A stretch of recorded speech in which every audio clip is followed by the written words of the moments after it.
Programme timeline से गड आहियां असद मुमताज़। नाज़रीन, सुप्रीम कोर्ट में अज प्रैक्टिस और प्रोसीजर बिल ते फुल कोर्ट ॿुधणी थी है। ॿुधणी में चीफ जस्टिस अहम तरीन रिमार्क्स ॾींदे चयो आहे त दुनिया के हर कानून में अपील जो हक़ है, तो पोइ हिते छो न।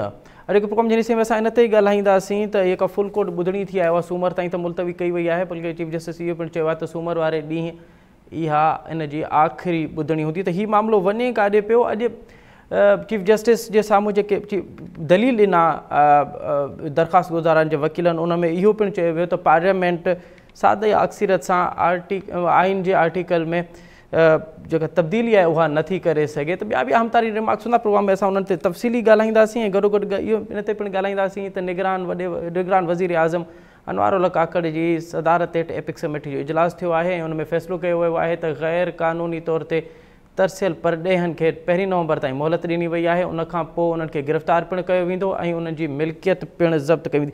इन्हनि ॿिनि अहम तरीन मौज़ूअनि ते ॻाल्हाईंदासीं। ऐं असांखे प्रोग्राम में जॉइन कयो आहे मुल्क जो मुमताज़ कानूनदान, सुप्रीम कोर्ट बार जो अॻूणो सदर जनाब यासीन आज़ाद साहब। ऐं उन सां गॾु असांखे जॉइन कंदो जस्टिस रिटायर्ड ख्वाजा नवीद साहब। ऐं असांखे जॉइन कंदो टाइम न्यूज़ में पंहिंजी अख़बार जो सीनियर सहाफ़ी ऐं इस्लामाबाद जो ब्यूरो चीफ जुल्फ़कार गुरामानी भी।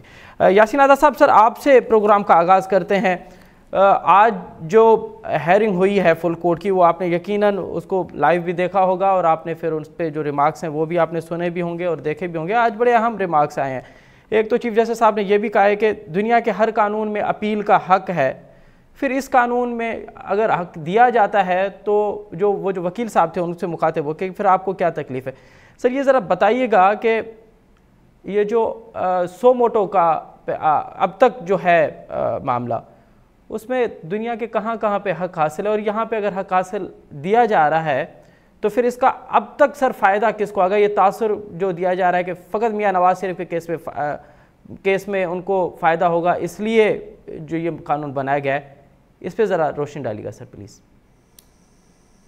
देखिए, जहाँ तक आर्टिकल 184(3) का ताल्लुक है, मेरा शुरू से आपको याद होगा कि हर प्रोग्राम में बात की और ये पाकिस्तान बार काउंसिल का सबसे बड़ा जो है जी सर, आर्टिकल 184(3) का जितना मिसयूज पाकिस्तान में हुआ शायद ही कहीं हो। और इसकी मिसाल मैंने सरस में आज दिन तक हार्डली 2 दफा मोटर एक्शन हुआ है और वहाँ पूरा सुप्रीम कोर्ट बैठ के डिसाइड करता है कि हमको मोटर एक्शन लेना या नहीं लेना। जी सर। तो हमारे यहाँ आर्टिकल 184(3) के तहत फक्तन जितने कार्रवाई की वो सारी की सारी जो थी उसमें राइट ऑफ अपील न होने की वजह से लोगों के साथ जैसी थी। 184(3) का जो कंसेप्ट था एक्चुअली वो ये था कि 184(3) के तहत पब्लिक इंपॉर्टेंस का कोई इशू होगा, जी सर, आप उसको कब करेंगे और उसके मुताबिक आप प्रोसीड करेंगे। लेकिन आपने 184(3) को मिसयूज करना शुरू कर दिया और आपने आर्टिकल 184(3) में नवाज शरीफ को डिस्क्वालीफाई कर दिया गया, जबकि उनके पास राइट ऑफ अपील। एक तरफ आइन का आर्टिकल 10 है जो बिल्कुल कहता है कि फेयर ट्रायल का मौका हर पाकिस्तान के शहरी को मिलना चाहिए।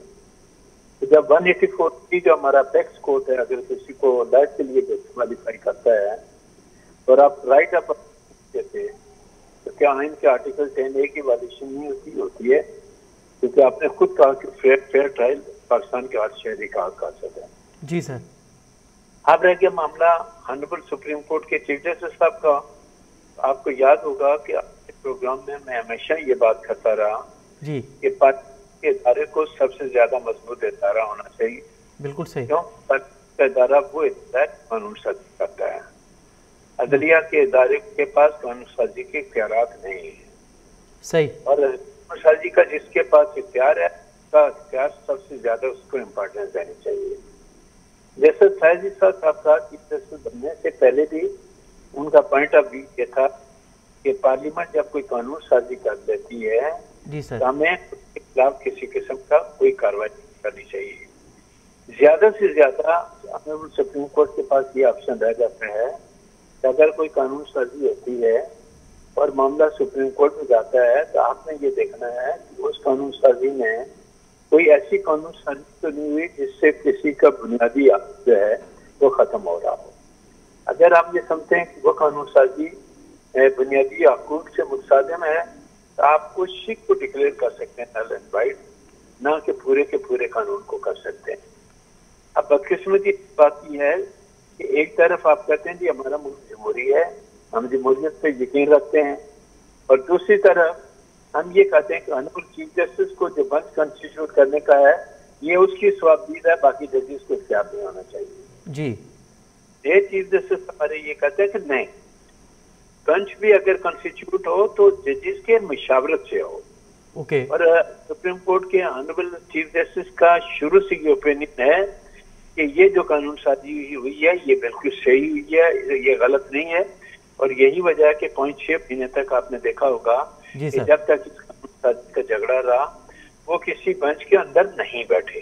बिल्कुल सही। सबसे पहले चीफ जस्टिस बनने के बाद उन्होंने फुल कोर्ट लगाया, फुल कोर्ट की प्रोसीडिंग कंप्लीट नहीं हुई तो दोनों सीनियर जजेस से ओपन कोर्ट में मशावरत की और मशावरत के बाद उन्होंने बेंच कंस्टिट्यूट करने शुरू कर दी।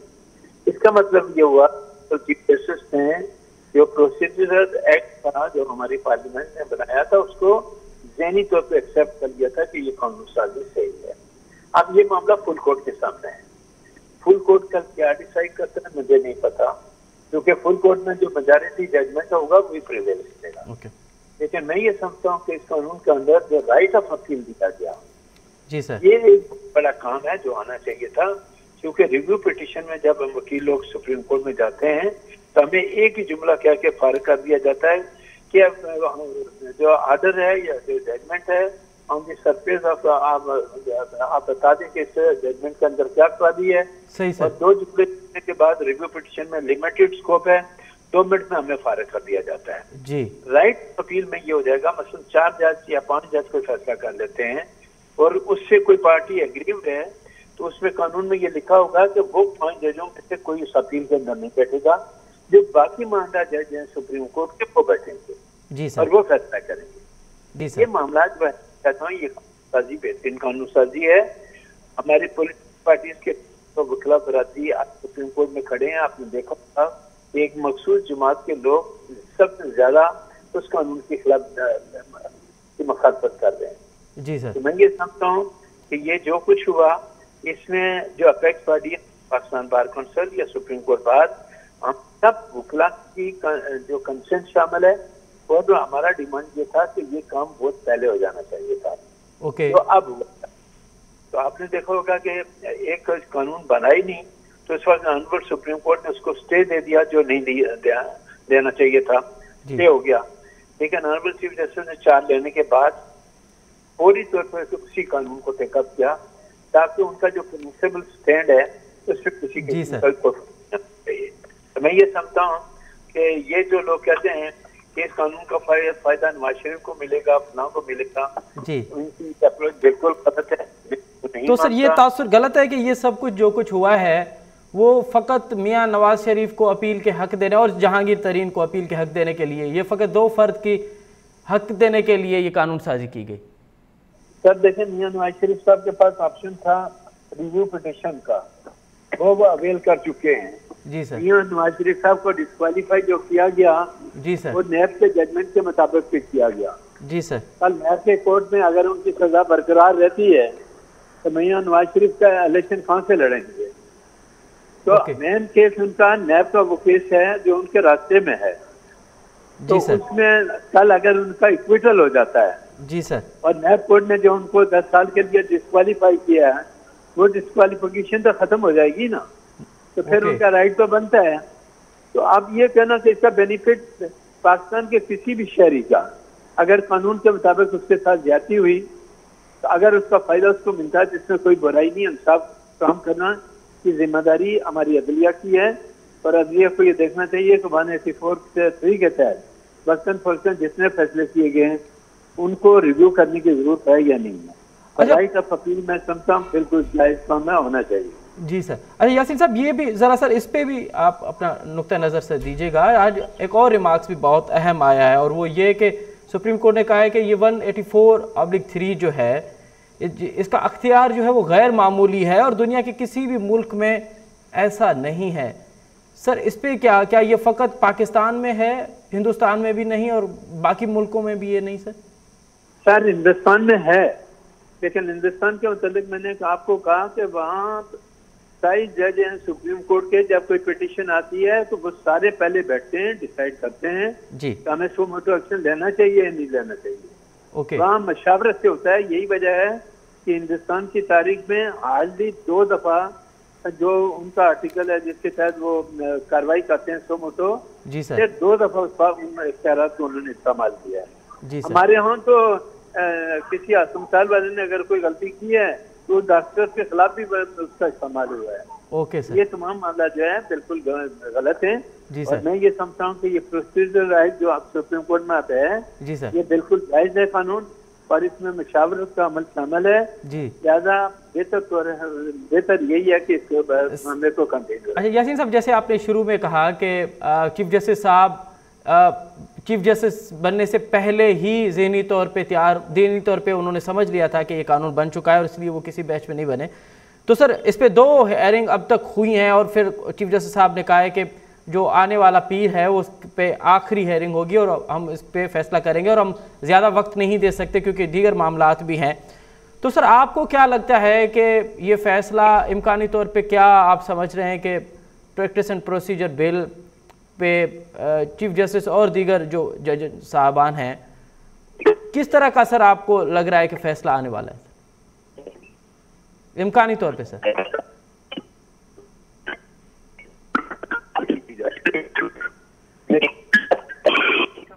जी यासीन साहब। अच्छा यासीन साहब, आपकी आवाज़ सर हम तक नहीं आ रही। हम कोशिश करेंगे कि आपसे दोबारा रब्ता करें और ना सिर्फ प्रैक्टिस एंड प्रोसीजर बिल पर आपका और मौक़िफ़ लें, बल्कि जो आज निगरान वज़ीर आज़म अनवारुल हक काकड़ साहब की सदारत में एपेक्स कमेटी का इजलास हुआ है और उस पर भी एक अहम फैसला किया गया है। उस पर भी आपसे कानून साजी, उस पर भी आपसे मौक़िफ़ लें, लेकिन जैसे ही हमारा आपसे दोबारा रब्ता होता है हम आपसे लेंगे। जस्टिस रिटायर्ड ख्वाजा नवीद साहब ने हमें प्रोग्राम में ज्वाइन किया है, हम उनसे मौक़िफ़ लेते हैं। ख्वाजा साहब प्रोग्राम में खुश आमदीद सर। बहुत शुक्रिया जनाब। अच्छा ख्वाजा साहब, आपने भी यकीनन आज फुल कोर्ट में जो हेयरिंग हुई है और वो आपने भी लाइव भी देखी होगी और फिर आपने वहाँ पे जो कुछ हुआ है आप उससे भी बाखबर होंगे। आज बहुत अहम रिमार्क्स आए हैं चीफ जस्टिस साहब की जानिब से और दीगर जजेस हजरात की जानिब से भी। एक तो ये कि सुप्रीम कोर्ट को जो ये 184/3 का जो अख्तियार है ये गैर मामूली है, दुनिया के किसी भी मुल्क में ऐसा नहीं है। चीफ जस्टिस साहब ने कहा कि, और ये भी कहा कि अगर हमने ये गैर मामूली अख्तियार सुप्रीम कोर्ट को दिया है तो ले भी सकते हैं। इस पर सर अगर आप अपना नुक्ते नज़र पेश कीजिएगा कि क्या ये फ़कत पाकिस्तान में ही है 184? ये आइन के अंदर लिखा हुआ है और वो इख्तियार जो पुराने चीफ जस्टिस यूज करते रहे हैं, जिसको इफ्तिखार चौधरी साहब ने बहुत मिस यूज किया। मैंने पहले भी आपको एक दफा बताया था जी कि उन्होंने वोडका की एक बोतल के ऊपर, वो कौन लड़की थी अदाकारा, मुझे उसका नाम याद नहीं है, वो उसका बेचारी पे केस रजिस्टर करवा दिया और कस्टम वालों ने उसके सामान से जी सर फिर वो लंबा चला भी सर। जी सर, और उसके बाद उसको छोड़ दिया था। जी सर वो 17 साल बाद के 14 साल बाद अभी बरी हुई है जी, और उसके साथ मैंने टॉक शो भी किया। जी तो क्या नाम था उसका, अच्छी अदाकारा थी जी सर, और उसके साथ उसने कहा सारे रशिया गए थे, पेटियों की पेटियां लोग लेकर आए और मैंने सिर्फ एक बोतल रख ली थी और मैं रुक गई थी इस्लामाबाद, वो सारे निकल गए और मैंने अपने ग्रैंड चिल्ड्रन को मिलने निकाल के उठो, इसका नाम अदाकारा थी, और उस बेचारी को, तो मैं मिस यूज की बात कर रहा हूँ। इसी तरह वो बेचारे जो स्टील मिल वाले हैं, वो उसमें मोइन साहब जो स्टील मिल के चेयरमैन है, वो मुझे उसे बता रहे थे कि उनका भी 100 मोटो के ऊपर केस रजिस्टर हुआ। आज 14 साल हो गए हैं, वो अभी तक धक्के खा रहे हैं, इतनी नए अमेंडमेंट्स भी आ गई, सब हो गई, उनका केस खत्म नहीं हुआ जी। तो ये मिस यूज भी होता रहा है 100 मोटो। 100 मोटो एक अच्छी भी चीज थी कि गरीब लोगों की मदद के लिए, देखा सुप्रीम कोर्ट में वकील करने के और केस दाखिल करने के बड़े चार्जेस होते हैं, 8-8, 9-9, 10-10 पेपर बुक्स बना के देनी होती हैं। अगर आपका 1000 पेज का केस है या पिटीशन है या उसके एनेक्सर है तो आपको 8000 कागजों की फोटो कापियां बना के 8 पेपर बुकें जमा करनी पड़ती हैं। ये मस्ट है। जब 100 मोटो हो जाता है तो आदमी खुद को खुद पेश हो जाता है, लेकिन अब 100 मोटो में आपको पता है नेस्ला टावर भी गिर गया, इस तरह के भी हो जाते हैं फैसले। अल्लाह ताला रहम करें, बहरहाल इख्तियार तो है ना। तो सर आप जाती तौर पे ख्वाजा साहब आप जाती तौर पे क्या समझते हैं कि ये अख्तियार अगर डिवाइड हो जाता है और इसमें 2 और सीनियर तरीन जज साहिबान भी इसमें शामिल हो जाते हैं तो उससे कोई मुस्बत फैसले आएंगे, कोई मुस्बत? अच्छी बात है होगा, कोई नहीं उसमें मुस्बत होगा, इसलिए कि कभी कभी देखें चीफ जस्टिस भी इंसान है जी। अब देखें ये भी तो चीफ जस्टिस थे ना इफ्तिखार चौधरी साहब जी, और जिन्होंने वो इस तरह की हरकतें की और उसके पास हमारे गुलजार साहब बहुत रिस्पेक्टेड खैर मेरे दोस्त भी थे, मैं बहुत उनका एहतराम करता हूँ, लेकिन उन्होंने भी नेस्ला टावर का फैसला किया जो कि लोग अमूमन तौर पे नाखुश हैं, लेकिन बहरहाल फैसला कानून का है, हर एक वो बाइंडिंग है हमारे ऊपर और भी एक्सेप्टेड एंड रिस्पेक्टेड। हाँ लेकिन बात ठीक की आपकी, वो जज मिल के कर रहे तो कोई हर्ज नहीं है जी। I support your view. Okay okay Khwaja Sahab मैं दोबारा आपके पास भी आता हूं, लेकिन यासीन साहब हमारे साथ मौजूद हैं। यासीन साहब से ज़रा इस पे भी कमेंट लें और फिर जो आज निगरान वज़ीर आज़म की सदारत में इजलास हुआ है उस पर भी। यासीन साहब आप मुझे सुन पा रहे हैं सर? मेरी आवाज़ आप तक आ रही है? जी जी आ रही है। अच्छा यासीन साहब इस पे तो आपने बड़ा तफसीली हमें भी आगाह किया और हमारे नाजरीन को भी आगाह किया, ये प्रैक्टिस एंड प्रोसीजर बिल के हवाले से अब तक जो हेयरिंग हुई है। एक और आज अहम तरीन फ़ैसला हुआ है और वो फ़ैसला हुआ है निगरान वज़ीर आज़म अनवारुल हक काकड़ की सदारत के में जो एपेक्स कमेटी, और वहाँ पे फ़ैसला किया गया है कि जो गैर मुल्की यहाँ पे रह रहे हैं हमारे मुल्क में और गैर कानूनी तौर पे रह रहे हैं उनको 1 नवंबर तक का अल्टीमेटम दिया गया है कि 1 नवंबर के बाद भी अगर वो यहाँ मौजूद रहे तो ना सिर्फ उनको गिरफ़्तार किया जाएगा बल्कि उनकी जो प्रॉपर्टी है उनको भी जब्त किया जाएगा। तो सर जब कोई दूसरे मुल्क का यहाँ पे शहरी आता है और फिर प्रॉपर्टी लेता है, अगर वो खुद भी इलीगल हो तो फिर कानून क्या कहता है? सर कानून में प्रॉपर्टी लेने के क्या तरीक़ेकार है? देखें अगर कोई गैर मुल्की यहाँ आता है जी सर और यहाँ आने के बाद वो प्रॉपर वे में अप्लाई करता है, उसको सिटीजनशिप मिल जाती है जी, और उसके बाद वो कारोबार करता है जी सर, उसके बाद तो उसको तो नहीं निकाला जा सकता। Okay sir. लेकिन अगर कोई जिस तरह बहुत सारे हमारे पड़ोसी मुल्क से लोग यहाँ आए हैं जी सर और लाखों की तादाद में हैं, और जिनमें आज भी आप इस्लामाबाद में चले जाएं तो बाज़ होटलों के अंदर देखें लाइन लगी हुई है लोगों की, वो स्टे कर रहे हैं जी सर, और उनके अखराजात दूसरे ममालिक की जो एम्बेसीज हैं वो बर्दाश्त कर रही हैं। ओके, लिया जो लोग उस जमाने में आए गैर कानूनी तौर पर और गैर कानूनी तौर पर यहाँ आने के बाद उनको कैंपों के अंदर रहना चाहिए था जी सर, या उनको किसी किस्म का कोई कारोबार नहीं करना चाहिए था, और वो गैर कानूनी तौर पर पाकिस्तान के अंदर मकीन है और इस दौरान उन्होंने गैर कानूनी तरीके से प्रॉपर्टीज खरीद ली, तो उनको भी फिर वही बात आ जाती है कि वो अगर कोई इस तरह के लोग हैं तो उनको भी प्रॉपर इंसाफ मिलना चाहिए, देखना चाहिए कि उन्होंने सिटीजनशिप ली है जी सर, उन्होंने अपने लीगल रिक्वायरमेंट पूरी की है या नहीं की है, और अगर वो वाकई गैर कानूनी है और किसी किस्म की लीगल रिक्वायरमेंट उन्होंने पाकिस्तान के कानून के मुताबिक पूरी नहीं की तो फिर तो कार्रवाई होनी चाहिए जी सर। लेकिन अगर लोगों ने आके यहाँ सिटीजनशिप ले ली, आपकी हुकूमत ने उनको बाकायदा इजाज़त दे दी, कारोबार करने की इजाज़त दे दी, उसके बाद अगर उन्होंने प्रॉपर्टी खरीदी है तो फिर उनमें से अगर किसी को बेदखल भी करते हैं तो उनका जो लीगल राइट है उससे उनको महरूम नहीं करना चाहिए, उनको देना चाहिए। जो प्रॉपर्टी की मार्केट है कि हमारी हुकूमत इस पोजीशन में है कि अगर के अरबों रुपए की प्रॉपर्टी यहाँ पे है और आप उनको बेदखल करते हैं, ऐसा तो उन्होंने कहीं ना कहीं से लाया है ना, खर्च किया है, तो फिर वही आ जाएगा कि आप किसी के साथ बेइंसाफी नहीं कर सकते हैं। उसमें से बहुत सारे शहरी जो लीगल वे में यहाँ सेटल हैं वो अदालतों में चले जाएंगे, अदालतों में जाएंगे, मुकदमेबाजी बढ़ेगी। अब चूंकि हमारी केयर टेकर गवर्नमेंट का ये फैसला है जी, अब उन्होंने डिफाइन नहीं किया कि किन लोगों के खिलाफ कार्रवाई करेंगे। जो गैर कानूनी तौर पर यहाँ मुकीम है, जिनको हुकूमत पाकिस्तान ने इजाज़त नहीं दी रहने की, उनके खिलाफ कार्रवाई करेंगे तो बिल्कुल जायज़ होगा। लेकिन अगर हुकूमत पाकिस्तान में उनको यहाँ रहने की इजाज़त दी, उसकी लीगल रिक्वायरमेंट पूरी हुई, तो फिर आप कानूनी कार्रवाई करेंगे तो वो लीगल रेमेडी अवेल करेंगे। लीगल कॉम्प्लिकेशन बढ़ेंगी।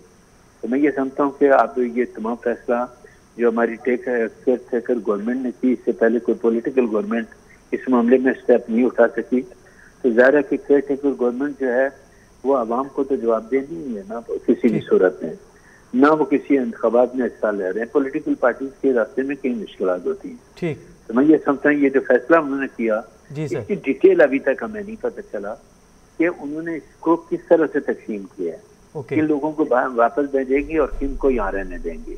ठीक, तो जिस तरह मैंने कहा कि जिनकी लीगल रिक्वायरमेंट पूरी है और लीगल रिक्वायरमेंट पूरी होने के बाद उन्होंने यहाँ प्रॉपर्टी खरीदी है, कारोबार कर रहे हैं, तो फिर उनको बेदखल करने के लिए आपको काफी मुश्किल का सामना करना पड़ेगा।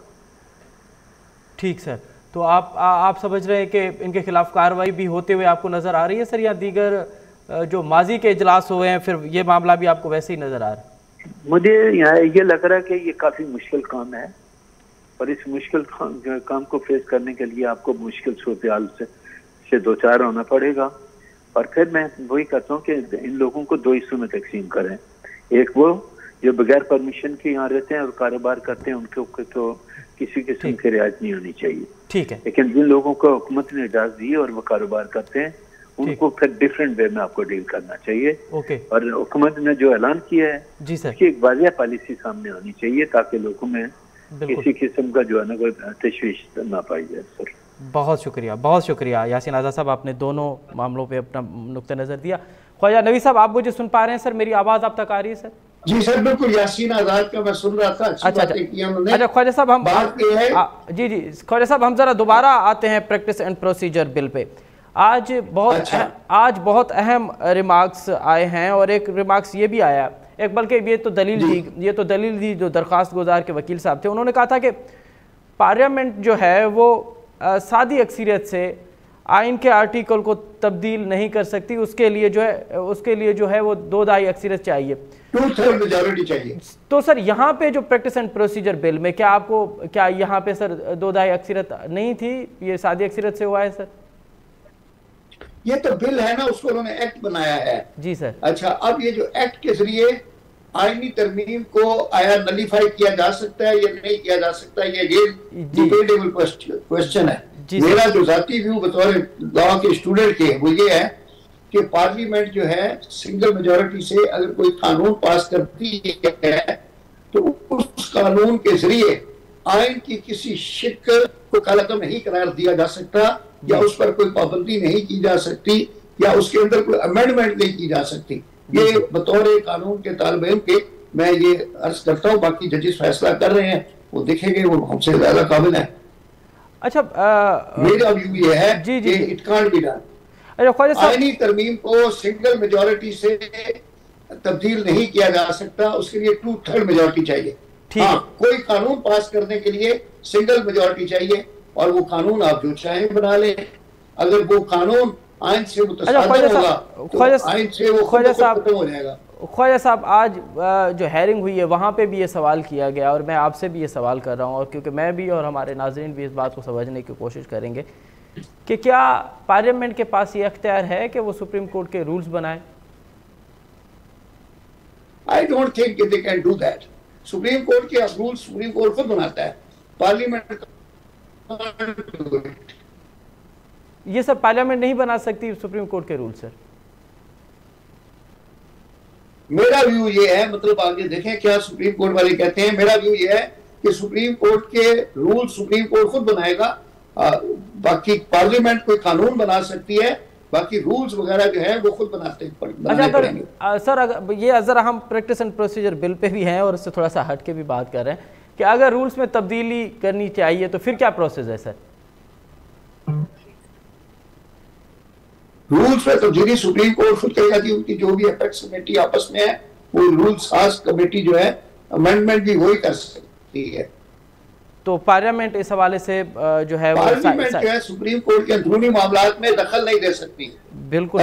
मेरा व्यू ये है, हम्बल व्यू, कि पार्लियामेंट सुप्रीम कोर्ट के अंदरूनी मामलात में दखल नहीं दे सकती। सुप्रीम कोर्ट एपेक्स बॉडी है, ठीक है ना? पार्लियामेंट भी एपेक्स बॉडी है। मगर दो बॉडीज एक दूसरे के मामलात में दखल नहीं दे सकते। अच्छा ख्वाजा साहब, एक तो ये जो तासुर सुप्रीम कोर्ट अगर पार्लियामेंट कोई कानून बनाती है जी सर जो आइन से मुतसादम है तो सुप्रीम कोर्ट को पावर है कि वो कानून को कलअदम करार दे दे।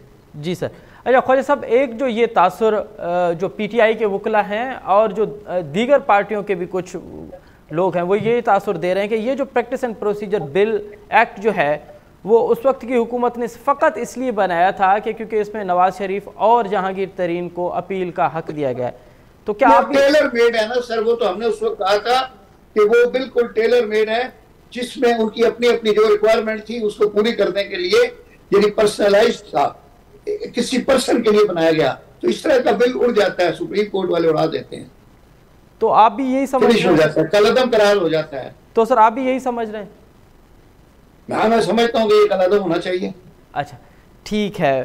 ख्वाजा साहब आप हमारे साथ ही रहिए। जुल्फ़कार गुरामाणी भी असांखे प्रोग्राम में ज्वाइन किया है। जुल्फ़कार गुरामाणी, अवां मूंखे ॿुधो पिया? मुंहिंजो आवाज़ अवां ताईं अचे पियो? जी जी आवाज़। जुल्फ़कार, अॼु ॾाढो अहम फ़ैसिलो थियो आहे निगरान वज़ीर आज़म अनवारुल हक़ काकड़ जी सदारत एपेक्स कमेटी में। उते जेके परॾेही या गैर क़ानूनी तौर ते तरसियल माण्हू आहिनि उन्हनि खे 1 महीने जो अल्टीमेटम त ॾिनो वियो आहे। अवां वटि के फिगर आहिनि का ख़बर पए त इहे किथे सभ खां वधीक रहनि था पिया? सिंध में केतिरा आहिनि, पंजाब में केतिरा आहिनि, इस्लामाबाद में केतिरा आहिनि, KPK में केतिरा आहिनि, बलोचिस्तान में केतिरा आहिनि? हुकूमत वटि को फिगर आहे त केतिरा गैर क़ानूनी तौर ते माण्हू तरसियल आहिनि हिन मुल्क में?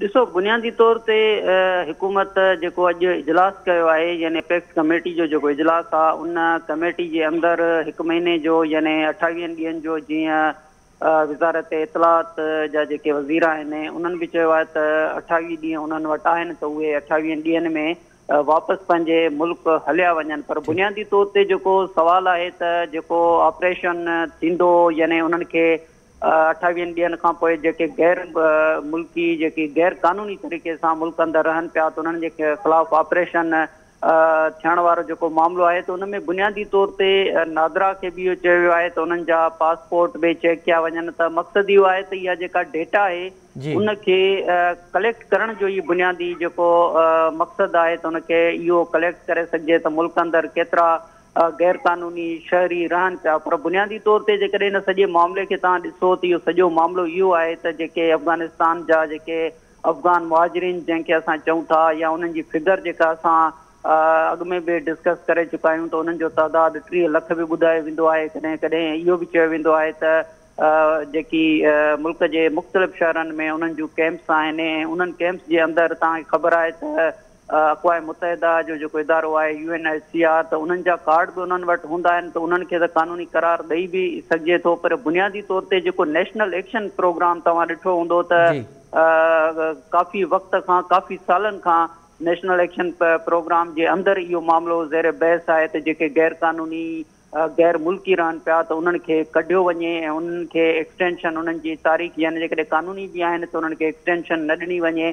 त इन क़िस्म जा जेके मामला आहिनि उन्हनि ते अमल थींदे कॾहिं बि नज़र न आयो। हींअर जेको एपेक्स कमेटी जो इजलास आहे उन में घटि इन क़िस्म जो मौक़िफ़ साम्हूं आयो आहे त हाणे 28 ॾींहंनि खां पोइ उन्हनि गैर क़ानूनी ऐं गैर मुल्की जेके शहरी जिन वटि पासपोर्ट न आहिनि जिन वटि शनाख्ती कार्ड न आहिनि त उन्हनि खे हर सूरत में ॿाहिरि न रुॻो कढियो वेंदो पर उन्हनि खे गिरफ़्तार बि करे सघिजे थो। ऐं जेकॾहिं कंहिं शहरी उन्हनि खे जॻहि रहण लाइ ॾिनी आहे त उहा हाणे ई उन्हनि खां जॻहि वापसि वठे या जेकॾहिं उन्हनि वटि का प्रॉपर्टी आहे त इन क़िस्म जी जेका सूरत हाल आहे उहा हींअर इरादो इहो नज़र अचे थो त हुकूमत उन्हनि जे ख़िलाफ़ु क्रैक डाउन करणु वञे पई। हुकूमत उन्हनि जे ख़िलाफ़ु क्रैक डाउन करणु वञे पई। हुकूमत इहो फ़ैसिलो कयो आहे अमली तौर ते कॾहिं थो थिए ऐं 1 अक्टूबर खां पोइ वाक़ई उन्हनि खे गिरफ़्तार कयो थो वञे या माज़ी जीअं इजलास थियनि था पिया ऐं उन्हनि ते जेका ॻाल्हि आहे उहा माज़ी जीअं इजलास थियनि था पिया ऐं पोइ वरी उहो कमु उते रेज्यूट थियो त वक़्तु ॿुधाईंदो। वरी महिरबानी जुल्फ़कार गुरामाणी साहब। ख्वाजा नबी साहब, अब ज़रा आप से मैंने बिल्कुल ही जो है वो वाज़े अंदाज में से मालूम करना है कि 2 हेयरिंग हुई हैं, पीर को आखिरी हेयरिंग होनी है practice and procedure bill pay. आपको ये मामला कहाँ जाते हुए नजर आ रहा है? सर ये इंशाल्लाह मुझे लगता है कि ये प्रैक्टिस एंड प्रोसीजर बिल जो असेंबली ने हरिडली पास किया टेलर मेड अपने मफाद के लिए और पर्सनलाइज था, तो ये मुझे लगता है देखिए फैसला तो जाहिर है सुप्रीम कोर्ट ने करना है लेकिन कानून के तालिब इल्म की हैसियत से जो मैंने आर्गूमेंट्स भी सुने हैं मेरा ख्याल है कि ये कल अदम करार दे दिया जाएगा। हो सकता है बाद में कोई और बने या नया बने, लेकिन ये वाला तो बिल्कुल ही टेलर मेड है। बहुत शुक्रिया ख्वाजा नवी साहब, आपने भी बड़ा तफसीली तौर पे प्रैक्टिस एंड प्रोसीजर बिल के हवाले से अपनी कानूनी नुक्ता नज़र भी किया और आपका ये कहना है कि ये आपको कलदम होते हुए नज़र आ रहा है। अब देखना ये है कि ॾिसणो इहो आहे त सूमर वारे ॾींहुं हिन प्रैक्टिस एंड प्रोसीजर बिल ते आख़िरी ॿुधणी थींदी ऐं उनखां पोइ कहिड़ो फ़ैसिलो ईंदो, इहो त वक़्तु ई ॿुधाईंदो। ऐं 1 नवंबर खां पोइ गैर मुल्की तौर ते तरसियल जेके परॾेही आहिनि उन जे ख़िलाफ़ पाकिस्तान जी हुकूमत क्रैकडाउन शुरू करे थी पई, या माज़ी जीअं फ़क़ति ऐलान ई थींदा। वक़्तु ई ॿुधाईंदो त प्रोग्राम जो वक़्तु पंहिंजी पुॼाणी थो पइजे। असद मुमताज़ रेट खे ॾींदा इजाज़त, सदाईं गॾु।